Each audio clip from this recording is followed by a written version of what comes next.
jika mengalami situasi seberat apapun dalam berkehidupan, maka dekati Allah Subhanahu wa Ta'ala. Ini awalnya, dekati Allah.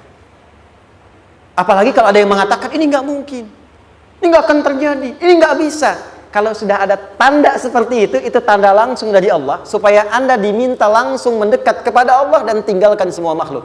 Karena Allah hanya akan mengabulkan langsung kepada Anda tanpa perantara siapapun.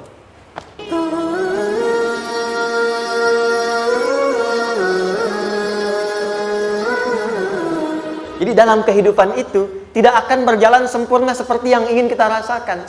Selalu akan ada perbedaan pandangan. Ya, bahkan dalam kehidupan rumah tangga saja, ya maaf ya, Anda misalnya seorang istri mau kesini saja mungkin masih bisa beda pandangan warna apa untuk jilbab yang dipakai. Ya, dengan suami bisa berbeda. Papa bagus yang mana ya, hijau atau kuning? Ah, kayaknya yang hijau deh gitu kan? Enggak, kayaknya kuning deh gitu kan? Masih mending ada dua pilihan, begitu dipakai pink. Bisa berbeda, anak bisa berbeda. Jadi kesan pertama yang ingin dibangun bahwa dalam kehidupan sudah pasti akan ada keragaman pandangan.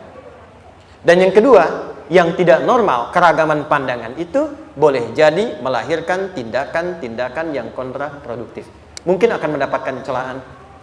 Allah dicela, malaikat dicela, Rasul dicela, Nabi dicela, sahabat dicela, tabi'in dicela, ulama dicela. Kita siapa yang mungkin belum menjadi bagian dari orang-orang itu dan ingin bebas dari celaan? Itu mustahil. Jelas sampai sini? Jadi kalau mendapatkan celaan, berbahagialah, berarti kehidupan kita normal. Jelas? Pernah mendapatkan celaan dalam hidup? Halo? Pernah disoal oleh orang lain? Pernah direndahkan oleh orang lain? Nah, Allah tuh memberi kesan kepada kita, jangankan engkau, Rasul yang paling mulia saja pernah mendapati itu. Tapi bagaimana seni mendapatkan ketahanan sehingga dalam dicela pun tetap tenang, dalam disoal pun tetap hatinya nyaman. Karena ketenangan itu yang membawa pikiran tenang dan tindakan yang terukur. Dan kadang-kadang ketenangan itu lebih penting bahkan dibandingkan dengan harta yang berlimpah. Seringkali saya berikan perbandingan dari sejak dulu kita belajar kan. Coba pilih mana? Saya yakin masih konsisten. Pilih mana? Kaya tapi gelisah atau miskin tapi tenang? Tidak boleh ada pilihan ketiga, saya tahu itu. Kaya tapi gelisah atau miskin tapi tenang? Pilih mana? Ya, saya tahu lah. Kaya tapi tenang. Oke, di fase ini wahyu belum turun. Nabi sudah ngajar, turun wahyu, turun al-ala, turun beberapa surah. Tiba-tiba ada masa jeda, wahyu belum turun. Sepekan belum turun, sebulan belum turun. Disitulah muncul seakan ada amunisi bagi orang-orang yang tidak senang dengan Nabi, tidak senang dengan ajakan Nabi pada kebaikan. Ini poin yang kedua. Kalau Anda berbuat baik, pasti ada tantangan.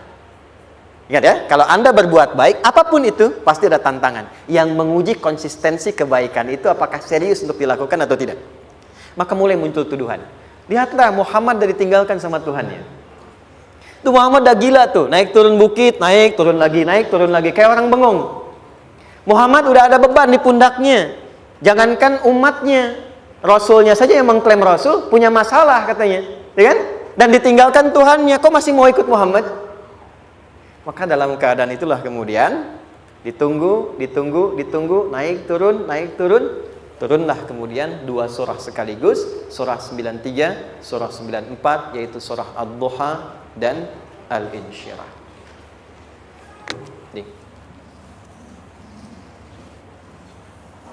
Oke. Ini materinya dahsyat ya. Penting sekali, saking pentingnya ini cepat habis tuh. Bismillah. Sekali lagi. Jazakallah khair. Lebih kelihatan ya. Baik, yuk pelan-pelan.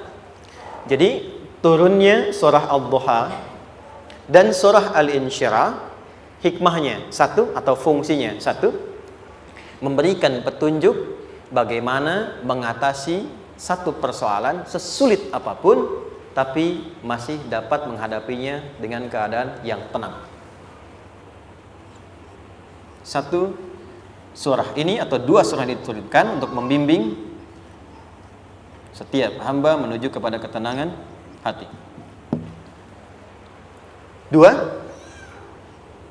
membangun kekuatan mental, sehingga dalam situasi apapun dia tetap kuat mengatasi berbagai persoalan kehidupan. Nanti terapannya banyak, di bisnis ada. Nanti saya turunkan contohnya. Kadang-kadang ikut tender, sudah bagus, sudah menang, tapi proyeknya diambil orang. Ada yang begitu? Nanti ada ayatnya, ada. Nanti kita turunkan. Udah siap-siap, kan pengen melamar, ternyata keduluan orang, gitu kan?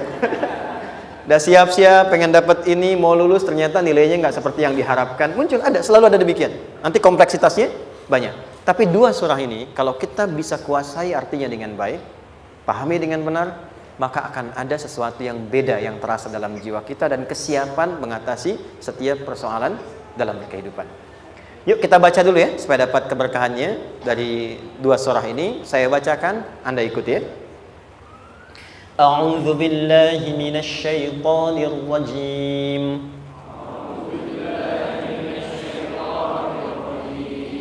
Bismillahirrahmanirrahim. Wadduha wal-laili idza saja ma wadda'aka rabbuka wa ma qala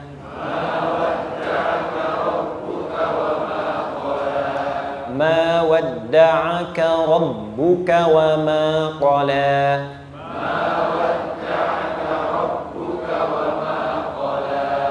walal akhiratu khairul laka minal ula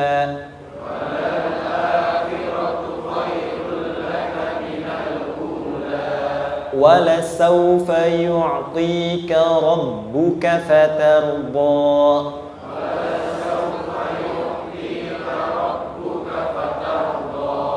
alam yajidka yatiman fa'awa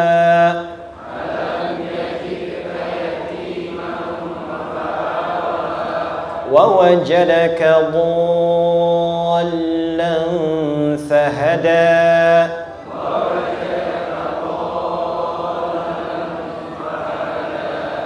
ووجدك عائلا فأغنى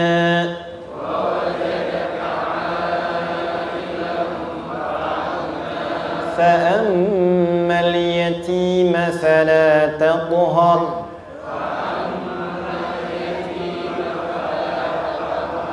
وأما السائل فلا تنهر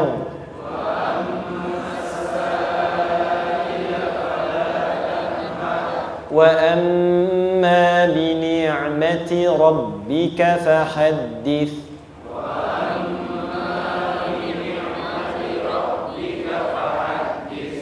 Satu surah dua, alhamdulillah. Izin saya bacakan tadi untuk diikuti, supaya setidaknya kalau kita pulang dan ditanya bagaimana hidupmu engkau jalani, seperti apa engkau berinteraksi dengan Quran yang telah aku turunkan, maka kita pernah menjawab, ya Allah kami pernah bacakan itu.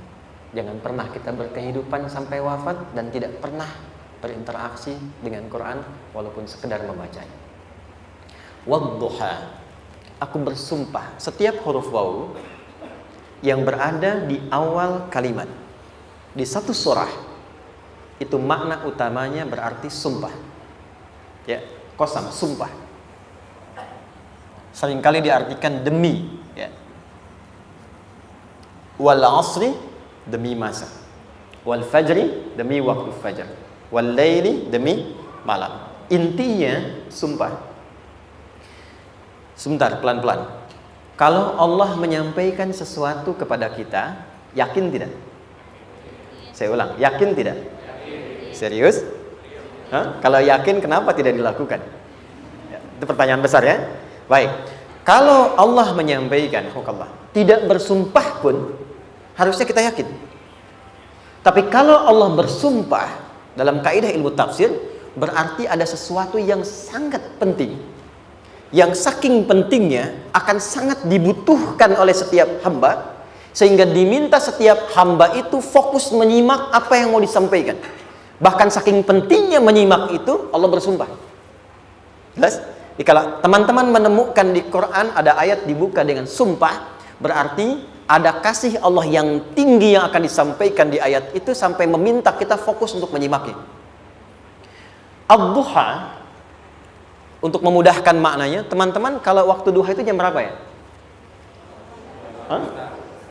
Oke, sebetulnya dimulai sejak matahari itu mulai naik, yang memantulkan ya atau menyinari cahayanya itu mulai terasa lembut. Ya kalau misalnya kita ambil 1,5 jam setelah subuh. Sekarang subuh 4:30 lah, taruhlah 4:30 ya. 1,5 jam berarti jam 6 kan? Nah itu awal duha tuh. Awal duha.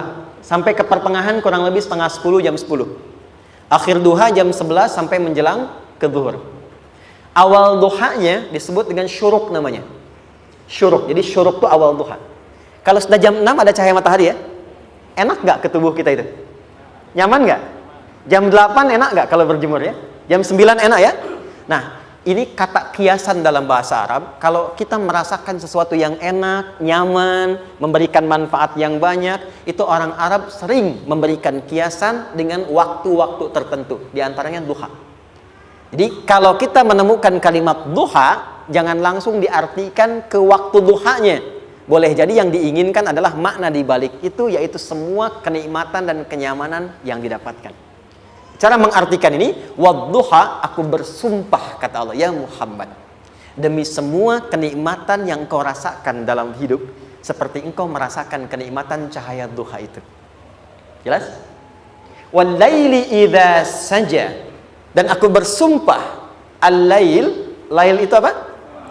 Malam. Baik, lail turunannya, layali jamaknya, lela, lili, lala, itu malam.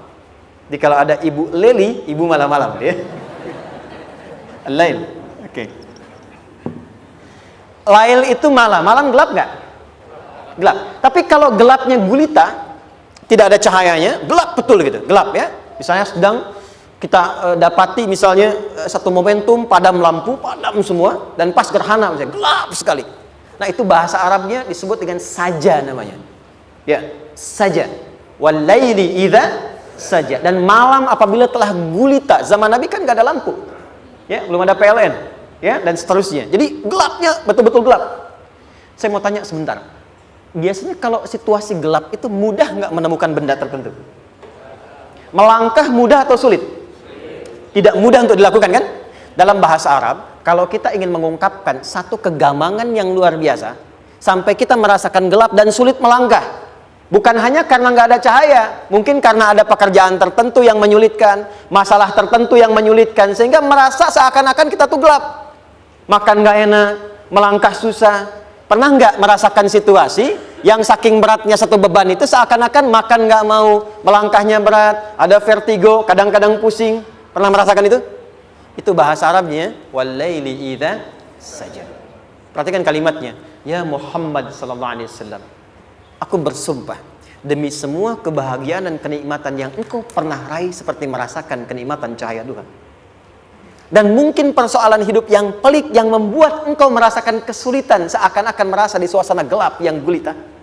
Ma wadda'aka rabbuka wa ma qala. Tanamkan dalam jiwamu yang paling dalam, aku tidak akan pernah meninggalkanmu. Ada suami pulang dari pekerjaan, mendapati istri sedang termenung dan mengalir air matanya.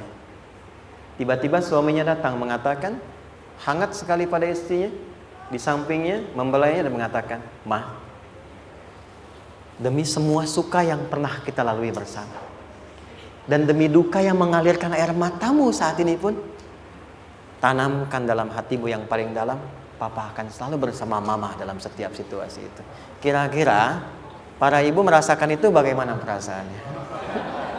Masa sih? Tapi itu menarik loh. Menarik ya. Jadi kalau teman-teman ngaji surat Yusuf, di surat Yusuf itu laki-laki diilustrasikan dengan matahari, perempuan diilustrasikan dengan rembulan. Ya. Inni ra'aitu ahada asyara kaukaba wasyamsa wal qamara ra'aituhum li sajidin. Ayah, aku melihat bulan dan matahari serta 11 gemintang sujud hormat kepadaku. Jadi matahari diartikan itu sebagai laki-laki, suami. ayah. Kenapa disebut matahari? Diilustrasikannya, matahari itu kan menyengat dengan kuat. Kalau kita menjemur, mengeringkan pakaian, melindungi. Tipikal suami itu melindungi. Ada yang ganggu istri, sengat dengan kuat. Ada air mata yang mengalir, hey, keringkan itu sehingga tidak larut air mata mengalir di pipinya. Itu matahari. Sebaliknya rembulan. Rembulan itu kan enak dipandang, bukan bulannya ya. Bukan bulannya. Kalau bulannya kan desainnya nggak sempurna, baik terlihat. Tapi cahaya rembulannya tampil dengan indah, tampil dengan baik, enak dipandang, menenangkan, dan tidak tertukar. Jangan sampai ada istri jadi matahari, suami jadi rembulan. Jelas ya? Dengan kekuatan bulan aku menghukummu, ya kan? Itu salah. Oke. Tahan sampai sini, tahan. Lihat baik-baik. Saya berhenti sampai sini dulu. Kalau di Quran ada ayat menyebutkan, tidak spesifik orang yang disebutkan. Dan kapan kejadiannya?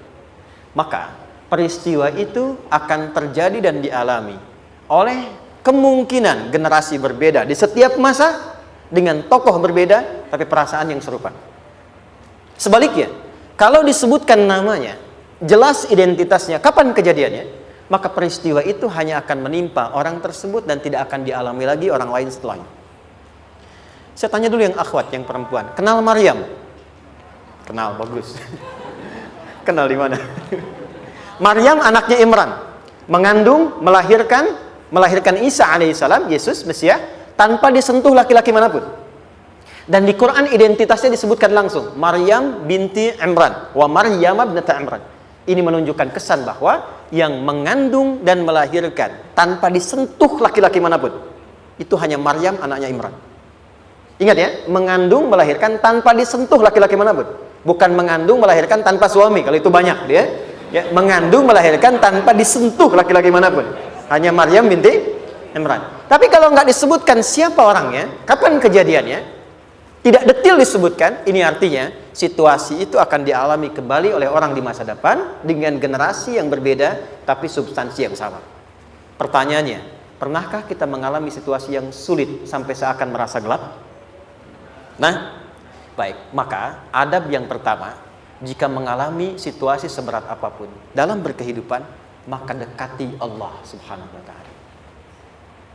Ini awalnya, dekati Allah. Apalagi kalau ada yang mengatakan ini nggak mungkin, ini nggak akan terjadi, ini nggak bisa. Kalau sudah ada tanda seperti itu tanda langsung dari Allah, supaya Anda diminta langsung mendekat kepada Allah dan tinggalkan semua makhluk. Karena Allah hanya akan mengabulkan langsung kepada Anda tanpa perantara siapapun. Itu yang terjadi pada Nabi Zakaria. Ini nggak mungkin, ini mustahil. Maka beliau langsung memohon kepada Allah dan langsung menyebutkan, ya Allah, saya minta darimu saja, tidak dari yang lain. Maka dikabulkan seketika. Jadi yang pertama, jika punya kesulitan sebesar apapun, seberat apapun, cepat dekati Allah. Maka di situ akan dijawab langsung oleh Allah, ma wadda'aka rabbuka wa ma qala. Hambaku, sepanjang engkau mendekat kepadaku, maka yakinkan dalam dirimu, situasi apapun yang kau rasakan, aku tidak akan pernah meninggalkanmu. Sudah? Satu? Paham sampai sini? Oke. Pelan-pelan ya. Saya belum bicara caranya. Saya baru bicara di awal motivasinya. Dekati Allah dulu, nanti caranya didetilkan di surah Al-Insyirah. Teruskan. Ma wadda'aka rabbuka wa ma qala. Walal akhiratu khairul laka minal. Perhatikan. Hei, seberat-berat bebanmu saat ini, ingat, satu saat akan tuntas. Dan ini pun ujian. Kalau sudah meninggal, gak ada ujian lagi.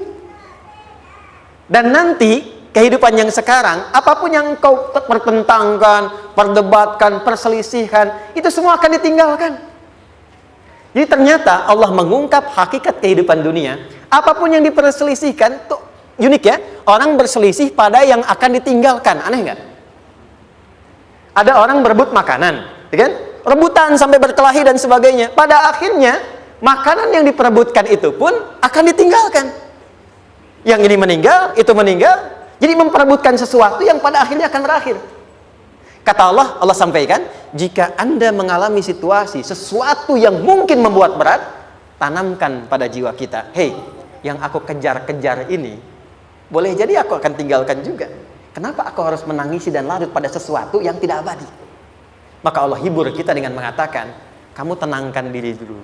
Semua yang kamu pikirkan sampai membuat kamu berat begini, pada akhirnya kamu tinggalkan, dan yang abadi itu akhirat. Walal akhiratu khairul laka minal. Dua, pelan-pelan sikapi setiap masalah dengan proporsional. Jangan terlalu larut dalam sesuatu. Dapat job satu, pengen, dah siap, kontraknya besar, tiba-tiba hilang. Dipikirin, Anda mikirkan itu pun nggak akan balik. Proporsional aja dulu. Ya, nanti caranya akan turun nanti di Al Insyirah. Tenangkan diri dulu. Prasangka baik kepada Allah Subhanahu wa taala. Boleh jadi apa yang Allah ingin berikan sebagai pendahuluan sekarang belum sampai kepada kita karena Allah menyiapkan yang lebih baik di balik itu. Kita belum tahu ada apa di balik itu sehingga kita tidak dapatkan itu. Sehingga kemudian Allah katakan walal akhiratu khairul laka minal ula. Teruskan wala saufa yu'tika rabbuka. Pelan-pelan, orang yang punya sikap seperti ini itu cenderung lebih dekat mendapatkan ridha Allah dibandingkan dengan orang-orang yang larut dalam kesulitan. Orang yang move on dengan setiap persoalan dalam kehidupan, cepat berpikir secara proporsional, tidak menggantungkan hidupnya pada persoalan tertentu sehingga membuat dia menjadi beban, itu lebih mendekatkan dirinya kepada ridha Allah dibandingkan dengan orang yang meratapi persoalan hidupnya. Ya. Pelan-pelan. Jadi spiritnya, kalau punya masalah apapun, jangan dilarutin terus.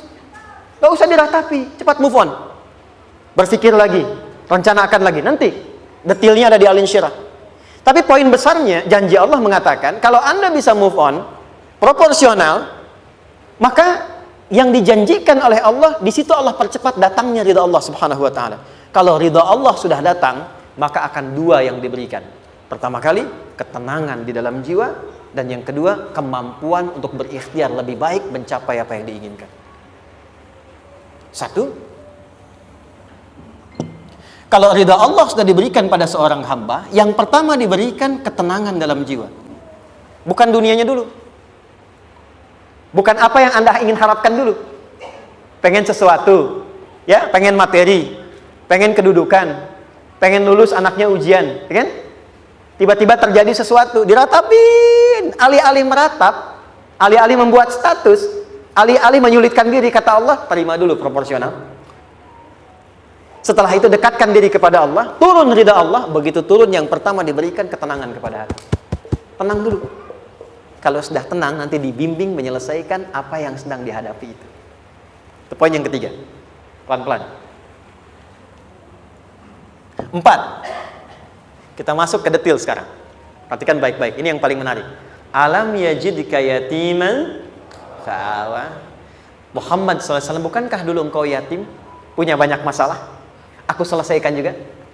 Ayahmu meninggal sebelum lahir, ada ibu. Ibu meninggal, ada kakek. Kakek meninggal, ada paman. Ya kan? Ada teman yang menemani Sayyidah Khadijah, teman yang setia, semua kebutuhan tersedia.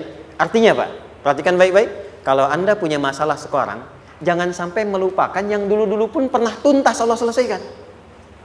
Jadi kalau sekarang sedang punya persoalan, jangan sampai satu masalah ini membuat Anda kehilangan harapan dan kehidupan. Sementara Anda sadar, dulu pun banyak masalah kok selesai juga.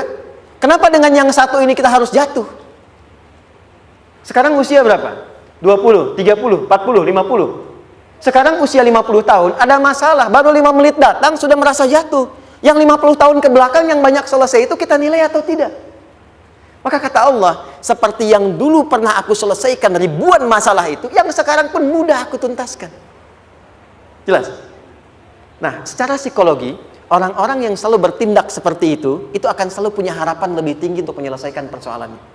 Jadi kalau sedang punya masalah, pikirkan yang dulu juga selesai, masa yang sekarang nggak selesai. Itu prinsipnya. Secara psikologis demikian. Jelas ya? Oke. Wa wajadaka dhallan fahada.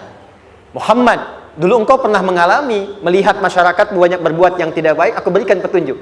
Kuncinya fahada di situ. Orang yang punya motivasi kuat dan keyakinan untuk bisa menyelesaikan persoalannya, maka dia akan lebih cepat mendapatkan petunjuk Allah untuk mendapatkan solusi terbaik. Ada, sini. Saya agak cepat ya, mohon izin.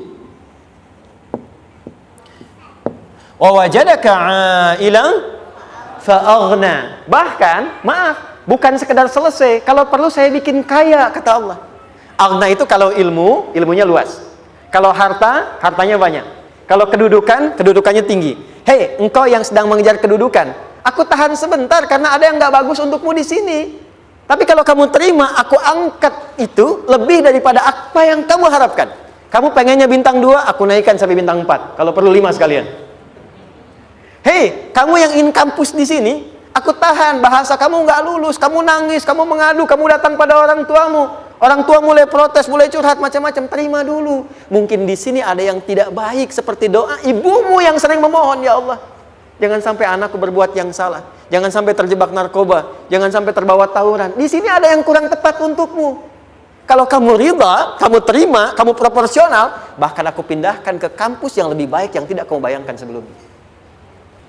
Di orang-orang yang selalu menerima apa yang Allah ujikan dan ridha dengan itu, maka Allah akan angkat derajatnya bahkan melebihi ekspektasi dirinya. Paham? Kalau sudah seperti itu, maka lihat ujung ayatnya. Lihat ujung ayatnya. Fa'ammal yatima fala taqhar. Hei, maka jangan pelit berbagi kepada orang lain. Share. Kalau sudah sukses, share. Berbagi, bukan hanya materi, bagi ilmunya, ya, bagi kebahagiaannya. Wa ammas sa'ila fala tanhar. Jangan sampai nunggu orang minta. Kalau lihat ada kawan yang butuh, sekarang Anda sukses. Tapi boleh jadi kesuksesan Anda itu tangganya dari teman-teman Anda.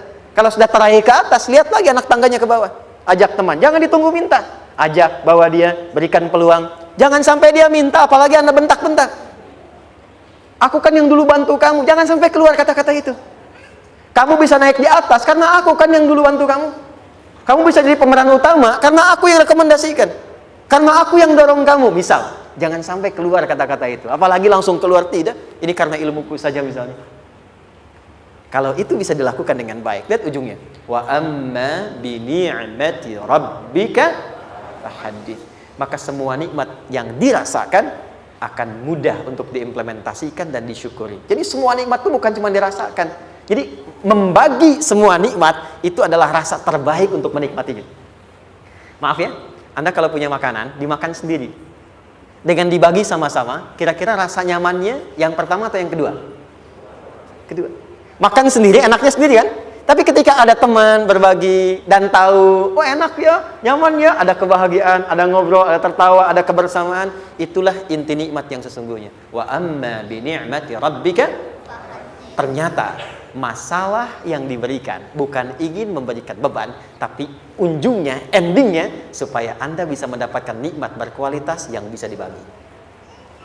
Dilihat surat Ad-Duha itu jangan cuma lihat awalnya, lihat ujungnya. Ternyata ketika seseorang mendapat masalah seberat apapun, itu bukan ingin membebani, tapi ingin meningkatkan kualitas hidupnya supaya mendapatkan nikmat yang lebih besar dan merasakan nikmatnya itu dengan berbagi. Itu poinnya. Jadi kalau sampai sini kita paham dan kita beri nama misalnya dengan fikih ujian, jadi kalau desain ujian ini sistematikanya kita pahami, maka tidak ada alasan untuk mengeluhkan persoalan. Jadi melihat masalah itu bukan sebagai beban, pada akhirnya melihatnya sebagai tangga untuk mencapai kebahagiaan. Jelas sampai sini? Baik, kalau sudah seperti ini ingin punya masalah atau tidak ingin punya masalah? Tidak. Ingat ya, jadi kalau anak pulang bawa masalah, dilihatnya jangan beban.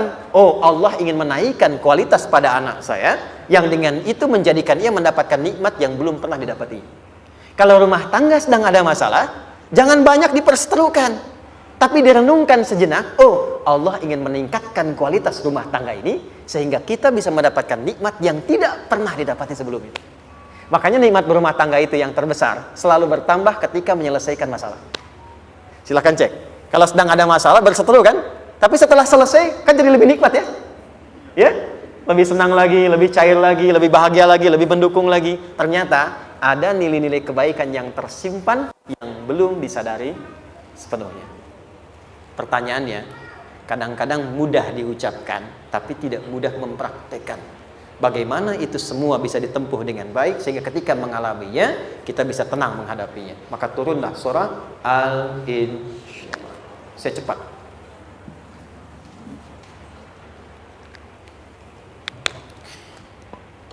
teman-teman? Ini apa? Kelas ya? Baik, pelan-pelan sedikit. Kira-kira volumenya besar kecil? Kecil ya? Baik. Kalau saya bandingkan dengan gayung, volumenya besar mana?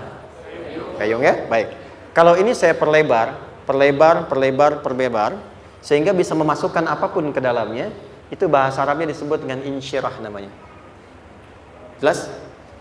Meluaskan sesuatu sehingga terlihat lapang, sehingga memudahkan setiap hal masuk ke dalamnya. Itu insyirah namanya. Surah ini diberi nama dengan surah Al-Insyirah, yang berarti sesuatu yang lapang, yang tenang, yang nyaman.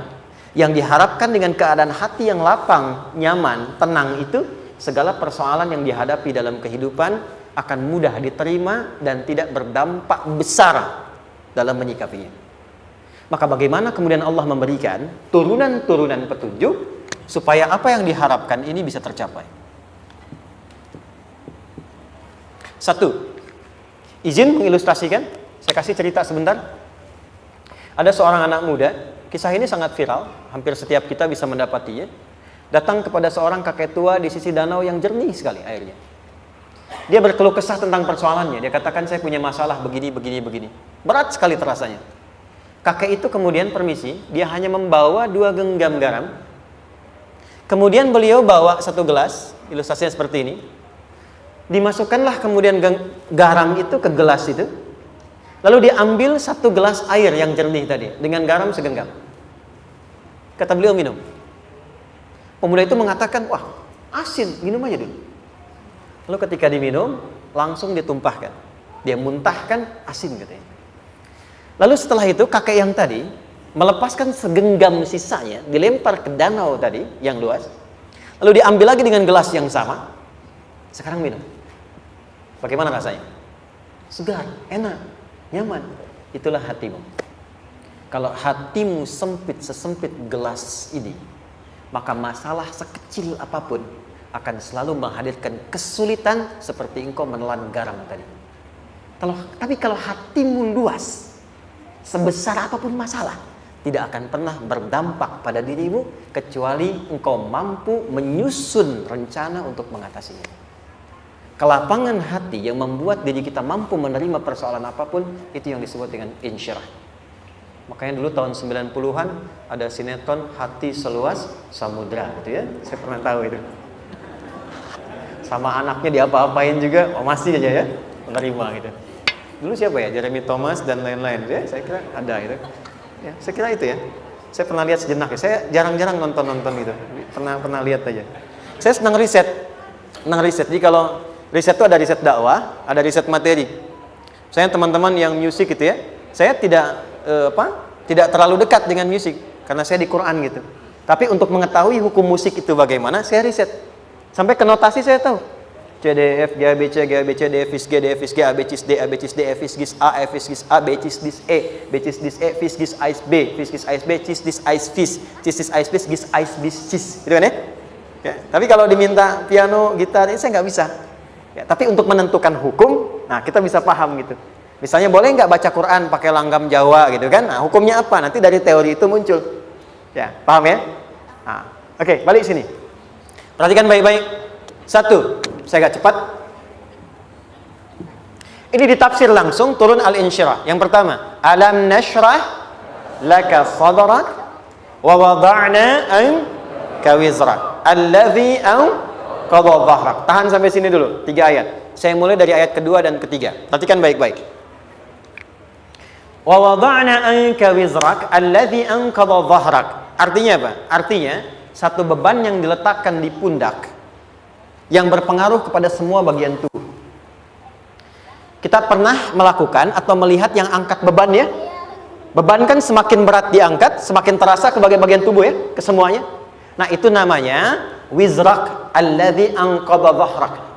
Beban yang dipikul yang berat sekali sampai semua merasa. Makanya jadi satu ungkapan dengan mengatakan dia sedang memikul beban yang sangat berat. Sampai kepalanya pusing, tidur nggak nyaman, miring kanan, miring kiri. Itu namanya ya alladzi anqadha dhahrak. 1. Saya percepat, akan ada satu masa dalam hidup setiap hamba merasakan satu persoalan yang seakan-akan beban berat yang dipikul sampai merasa kesulitan dari ujung kepala sampai ujung kaki. Siapapun itu. Jujur ya, setiap kita tanyakan pada diri sendiri. Setiap kita yang ada di sini, saya yakin pasti pernah atau bahkan akan mengalami satu peristiwa yang merasakan beban berat sampai seakan-akan ujung kepala sampai ujung kaki merasakan sakitnya. Ada yang sudah mengalami atau bahkan nanti akan ada yang melalui. Perhatikan baik-baik. Teruskan ayatnya. Wa rafa'na laka. Perhatikan. Kalau ada yang sedang merasakan itu, yakinlah kata Allah, pada saat itu sesungguhnya Allah sedang mengangkat derajatnya dan meningkatkan kualitas hidupnya untuk mencapai sesuatu yang istimewa yang belum pernah diraihnya. Dari sini kita buat persamaan. Ujian.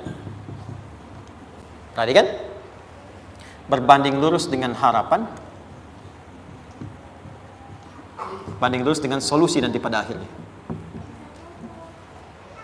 Fokus.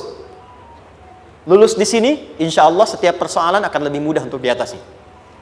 Ujian, seberat apapun yang sedang kita alami, tidak akan pernah diberikan kepada kita oleh Allah, kecuali ternyata hikmahnya untuk mengabulkan harapan-harapan besar yang sebetulnya kita mintakan. Jujur ya, setiap kita kan sering punya permohonan ya, sering berdoa ya. Ya Allah minta ini, minta itu, minta ini, minta itu, gitu kan? Nah, cara Allah mengabulkan harapan kita itu, yang pertama, jalurnya lewat ujian. Karena semua kesuksesan itu, desain dasarnya adalah melewati ujian. Coba, anak-anak kita yang sedang sekolah itu, apa mungkin diwisuda dengan penuh kebahagiaan kalau nggak mengalami ujian? Lewat ujian dulu kan? Dia belajar dulu, ujian dulu, ngatasin soal dulu, lulus, baru wisuda. Apakah mungkin akan dapat IPK 4 yang diharapkan kalau tidak mengalami ujian? Belajar dulu, ya kan? Ada waktu, sempat dia bangun, malam, siang, dan seterusnya, belajar, keringat, dan sebagainya, baru bahagia kan? Dan ternyata belajar itu untuk diwisuda. Sebab kalau kita tidak belajar, mustahil dapat wisuda. Kalau tidak lewat ujian, mustahil dapat ijazah. Karena ternyata harapan itu, hukum dasarnya dalam berkehidupan, bisa diraih dengan melewati ujian. Ini poinnya. Jadi mohon, kalau sedang mengalami sebuah peristiwa, dan kita harus menghadapi itu, coba renungkan. Sebetulnya pernah berdoa apa sampai kita mengalami itu, sehingga dengan jalan itulah sebetulnya Allah ingin mengabulkan harapan yang dulu pernah kita mintakan. Jelas? Oke, satu. Yuk turunkan rumus ya pelan-pelan. Quran surah kedua ayat 286. Ini kesini dulu baru nanti kita balik lagi. 2 Al-Baqarah ayat 286. La yukallifullahu nafsan illa usaha. Tahan sampai sini. Lihat baik-baik. Hukum yang pertama. Hukum pertama.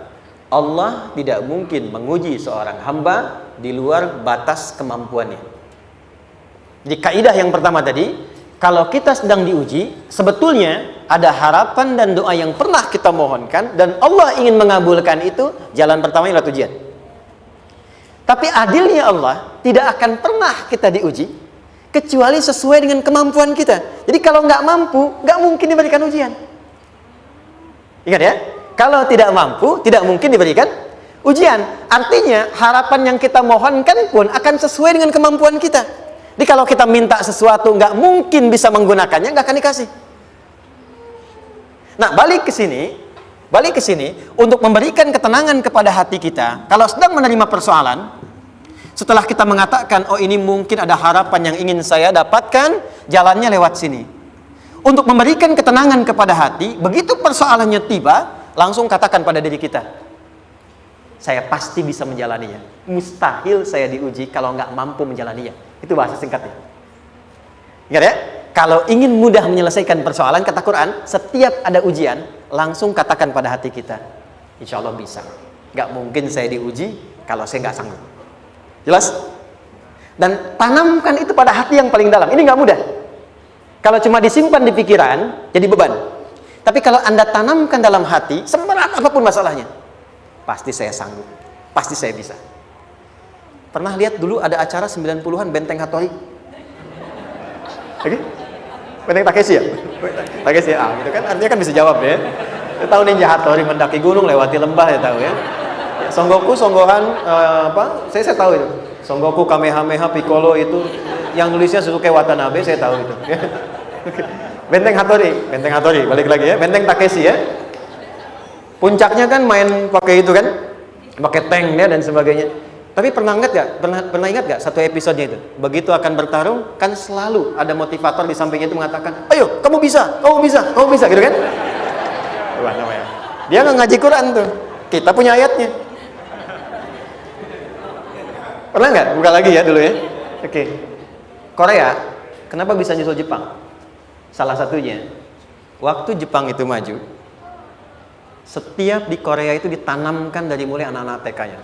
Kita harus lebih daripada Jepang. Sejak anak-anaknya TK. Itu ditanamkan betul. Kita bisa, kita dari TK. Sehingga ketika di sana bikin Honda, sini Hyundai. Hyundai kan dibacanya Hyundai, ya kan? Sana Honda, sini Hyundai gitu. Di apapun yang dibuat Jepang, Korea harus lebih unggul. Itu ditanamkan dari awal. Bisa. Kita itu sekarang punya ayatnya. Jadi kalau sedang punya masalah seberat apapun, katakan pada diri kita, insya Allah bisa. Gak mungkin diuji kalau nggak sanggup. Bisa insya Allah. Bisa. Kenapa mah? Bisa. Jelas? Oke. Sudah di situ teruskan. Lanjutkan. Warafa'na laka dzikra. Teruskan. Fa inna ma'al usri. Nah, ini poin terbesarnya. Fa inna ma'al usri yusra. Fa huruf yang menunjukkan sesuatu berlangsung dengan cepat. Inna di ilmu nahwunya berbunyi begini, di gramatikal bahasa Arab. Harfun nasbin wa taukidin. Tansibul isma wa tarfa'ul khabara. Mabniyun 'alal fathi la mahalla lahu min al-i'rabi. Paham? Tidak. Inna huruf yang digunakan untuk menguatkan informasi agar ditancapkan ke dalam hati sekuat-kuatnya dan jangan pernah ragu. Jadi kalau orang Arab itu nancapkan tongkat begini dan kuat, tidak goyah, itu nasab namanya. Nasabar rajul asahu fil ardi. Inna ini harfun nasab. Jadi kalau ada di Quran dibuka informasinya dengan inna, maksudnya begini, hei, tancapkan informasi dalam hatimu dengan kuat, jangan pernah ragu. Yakinkan pada dirimu. Apa yang harus diyakinkan? Ma'al usri yusra.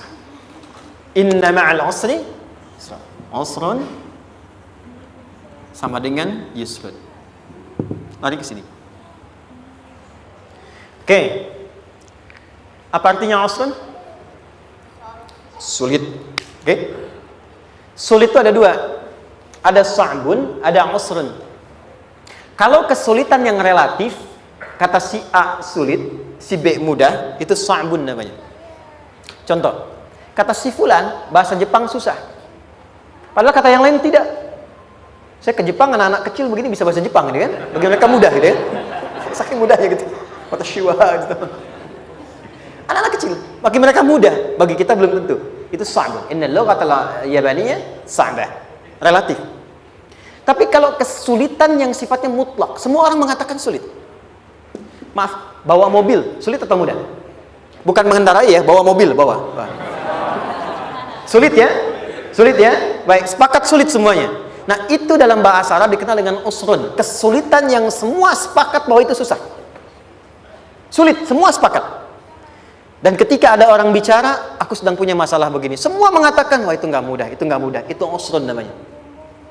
Lawannya, kemudahan yang relatif disebut sahlun.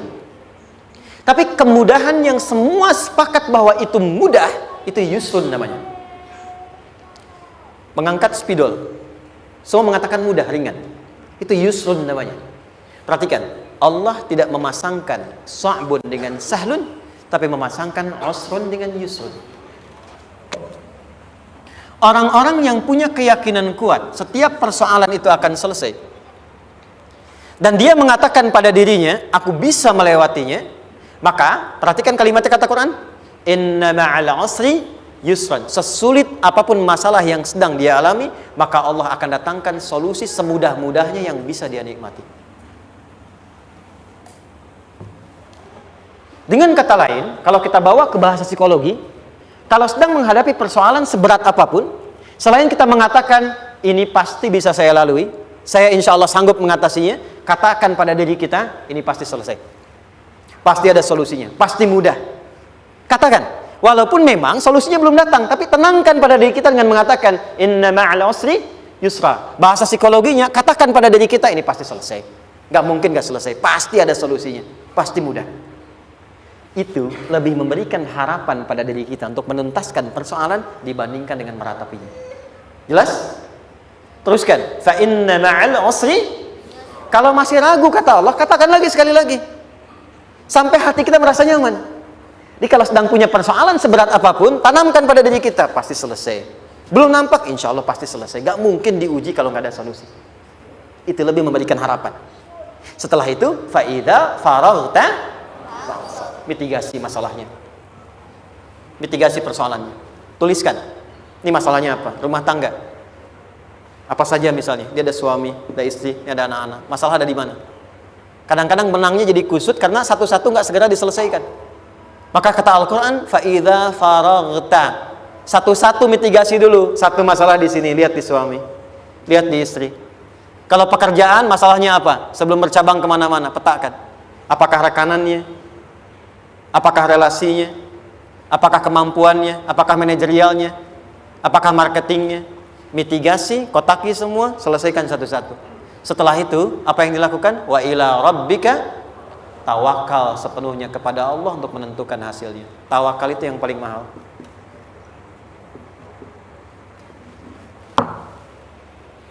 Anda kalau nggak punya kepasrahan, stres. Karena selalu memikirkan apa yang mau dikerjakan dan selalu orientasi pada hasil. Kita punya tawakal. Kalau kita mampu menyerahkan sesuatu, gini. Di sini ada orang yang paling jago misalnya main basket. Ada pertandingan basket. Begitu dibuka, udah tim musyawarah serahkan aja pada si fulan. Kan? Dia yang paling jago, dia. Bukankah dengan menyerahkan itu bukan hanya kita berikan sebuah tugas, ya kan? Tapi dengan itu ada kelapangan tersendiri kan? Yakinlah sukses, ini paling hebat. Pernah ada perasaan gitu? Sekarang, siapa yang paling mampu menguasai? Siapa yang paling hebat menyelesaikan segala hal? Siapa yang punya segalanya? Bukankah Allah? Orang-orang yang punya tingkat tawakal yang tinggi, maka satu, dia akan lebih stabil keadaan mentalnya dan tidak akan pernah gelisah dengan kekecewaan. Gak ada kecewa. Karena tawakal itu kalau sudah kepasrahan pasti menerima hasil. Kalau sudah tawakal, terserah Allah tetapkan apa saja. Mau dapat sekarang, dapat besok, dapat nanti. Puncak yang paling tinggi, tugasmu hanya berikhtiar semampu yang bisa dilakukan. Selanjutnya, biarkan Allah menetapkan apa yang menjadi bagian dari maslahat kehidupan kita. Saya tutup. Cara Allah menjawab harapan kita ada 3. 1. Memberi langsung apa yang kita mintakan. 2. Menunda itu sampai kita siap menerimanya. 3. Mengganti apa yang kita inginkan dengan apa yang kita butuhkan. Saya ulang ya.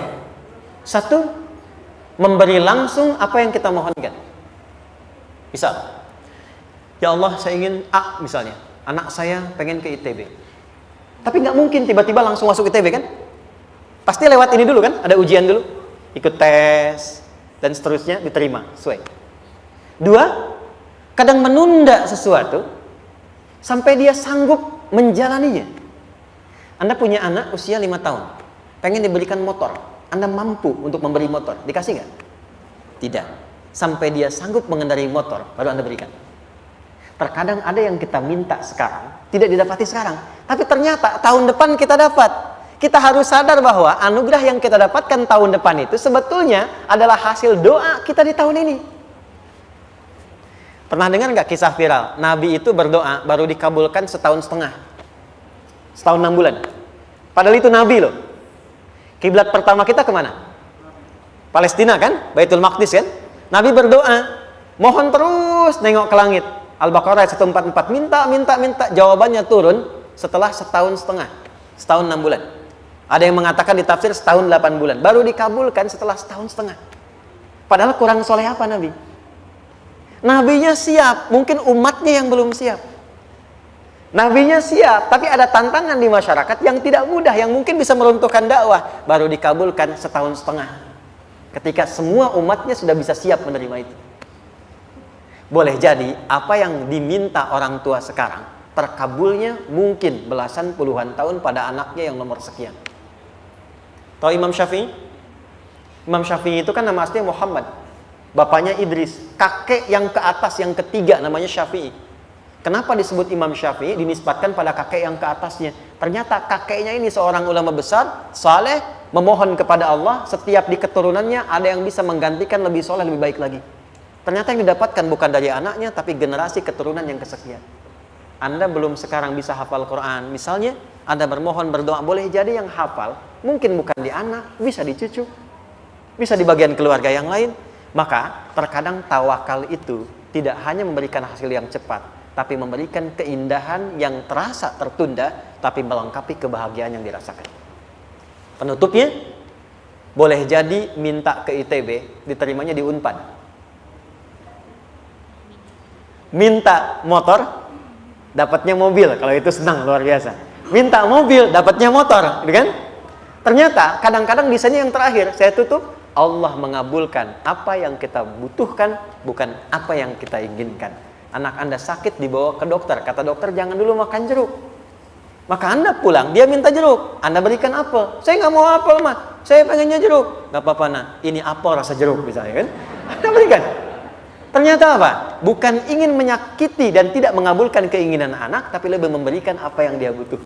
Kadang-kadang maaf ya, teman-teman mintanya proyek A, udah capek, di situ nggak dapat. Dapatnya di yang lain. Teman-teman, itu Allah berikan sebetulnya hasil ikhtiar Anda yang sebelumnya. Cuma dikasih yang lebih baik yang tidak Anda pernah bayangkan.